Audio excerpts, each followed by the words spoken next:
Alright, so this is going to be a very quick should you summon on KIATO and Kahono. So I pulled KIATO. The summon should be up at the time that you see this. So yeah, I did not get his weapon, but Lich's weapon works fine. I'm probably going to make a showcase on him in a bit. So yeah, let's just talk about what they do right away. Now, we'll start with KIATO since I obviously have him. Now, his attack multipliers are pretty good. This one starts off at 90%, and this one starts off at, I believe, 165%, which is higher than pretty much everyone else in the game. Multiplier-wise, he's very good.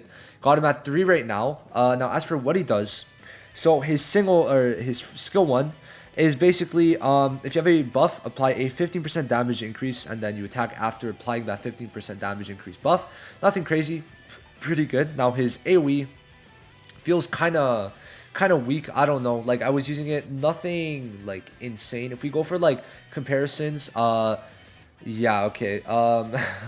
So Fuego's ultimate does seem to have a higher base ult multiplier, if I'm looking right. 65 and KIATO's is 50. So in terms of multiplier wise, not looking the greatest. It's honestly not good at all. 50%, not crazy, but for every buff he has, he gets 15%. Sorry, I think that's, yeah. So 10% crit rate increase for each buff, and then you could level it up, and then you get an extra 5% at level 5. So that's something, I guess. AoE multiplier wise, really bad.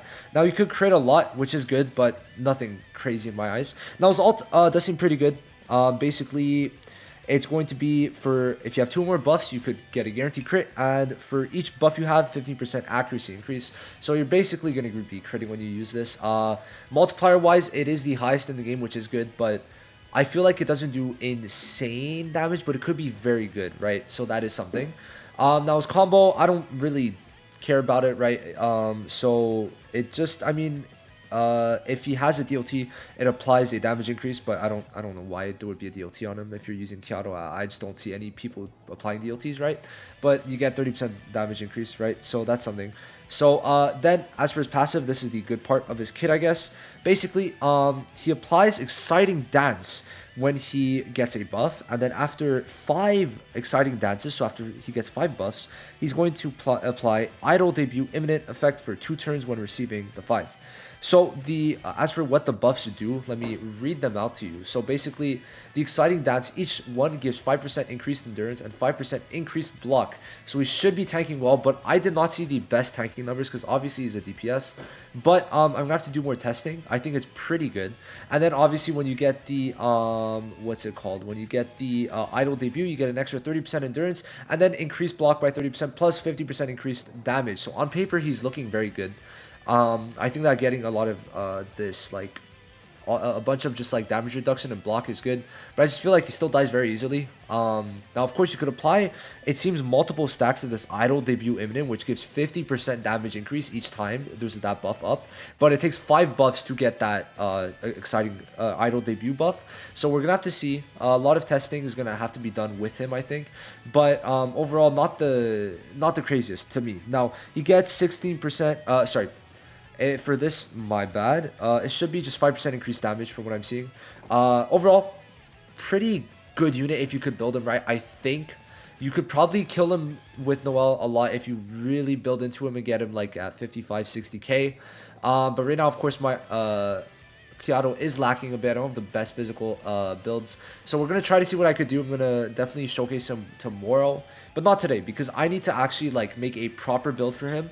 And I don't want to give you something half-baked, right? So we're going to see. I'm going to try to get him as good as I can, and then we'll see, right? KIATO is seeming okay. But honestly, for KIATO, if you've got Fauna for PvE content that isn't single target, you're fine. And if you need a blue single target, you could use Blue Yami, right? Blue Yami works. And if you don't have Blue Yami, you could actually use Ghosh. Deadass, Ghosh is a really good single target. So you don't need him, but he could be good if you want him. And he doesn't have that high speed. He doesn't increase his speed. So where is he? So he's just not like needed. I do not think he's needed. Please just like don't summon on him, right? Now next up, I'm gonna just go in here because I do need to talk about this too. His skill page. I think this is his. Yes. So what his skill page adds on his... Oh, that's not what I wanted to press on, but hey, we'll stay here. So what his skill page adds is basically you apply an effect that removes 1 DLT from yourself. pretty bad unless they apply, unless there's like a lot of DOT units soon. They've been putting a lot of DOT units in this game, or like things that take DOTs, right? Ghosh and now him, I don't know.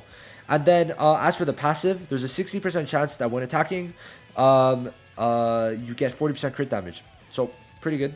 I'd say it's a pretty nice one, but 60% chance, so it's not guaranteed. But I'd say it is very good. Do you need it? Probably. I'd say it's just it doesn't really increase his skill 2 that much.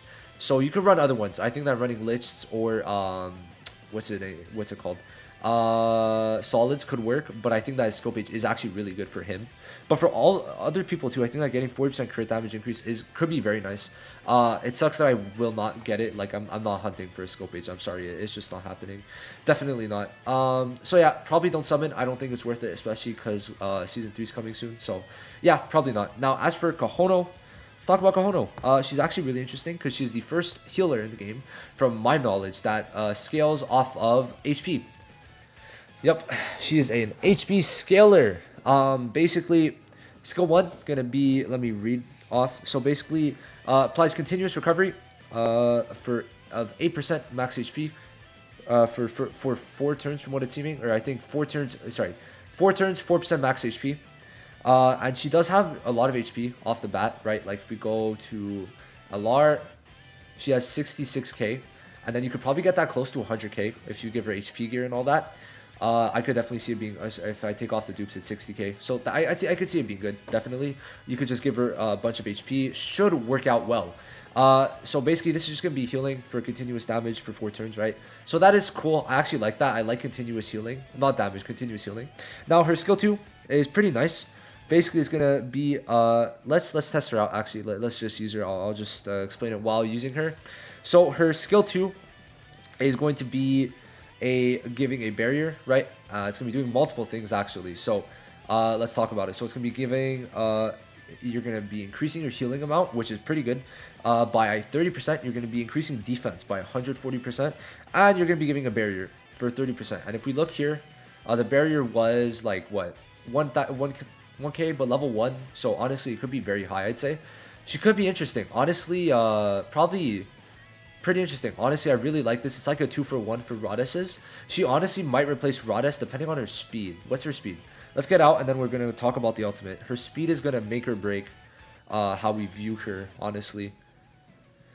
Alright, so her speed, if we go to LR, 104, never mind. Rodess is definitely better because he has more speed, which is definitely good for shields. You want as much speed as you can. But I think she could be good. She's going to be a good healer at the same time. Now, as for her ult, it's going to be giving recovery to all allies or healing by 40% of max HP while increasing all attack power by level 2. And this, I think it's going to play the ult. Yep, that's the ult. Looks pretty good, honestly. Very nice ult. So it gets all attack increase by, I think, 50%, 40%. So yeah, honestly, pretty good unit. Now, if we go into the rest of her passives, her first passive is going to be increasing her HP by 10%. So that's the passive, I believe. This passive increasing, oh, wait, no. Okay, sorry, yeah. So increasing, so increasing HP by 10%. So that's going to be basically just making it so that she has insane amount of HP, I'd say. And then alongside that, why'd I get out? So alongside that, her other passive is, where is it? Her other passive is going to be actually really good, I'd say. So this one's going to be giving, at max, it seems, yeah, so it's different, wow. So at max, it gives 8% damage reduction and 12% HP. But here it just reduces damage by 5%. So honestly, you kind of need to dupe her out for that extra 7%. But overall, I don't think she's the best. So basically, to kind of recap, continuous healing applies barrier, increases your healing amount, and increases defense by 140. This increases, or this heals you by 20% of her HP, and then at max, it's going to be 40. And then it's going to give you all attack by 40%. This is going to increase her HP, and this is going to increase her HP. And this one also increasing damage reduction. So yeah, Kahono, honestly, I just want to say her intro is very nice. Like this is very nice, but not the best unit. Overall, I don't think you need her, but if you don't have Rodess, you could definitely go for her. She's definitely a good replacement for Rodess. Also a blue, so if you want like blue healer, definitely go for her. I could see some cases of her being good, but I just don't think that you need Kiato. But her, I could see, definitely. I think she's pretty good. Honestly, I do like her kit, but I mean, to be fair, I'm here to showcase DPSs, you know? So unless, if Kahono was good, would have been great, but, you know, she's not amazing. So that's basically it. I mean, Kahono, cool. She's something. I don't really like Kiato too much, but I'll do more testing. Maybe I will like her, and it'll be a lot better. We'll have to see. But yeah, overall, I don't think you should really summon. Not really worth it. We got 17 days to save. And in 4 days, we're probably getting another step up. We're probably getting Rada step up. So if you don't have Kahono, I mean, hey, Rada step up coming soon, I guess. And the seasonals are in the premium pool, so you can do one single day. Hopefully you get them right. Would be cool. Definitely worth if you don't have them anymore. I mean, what are the rates? Probably like 0.1 something.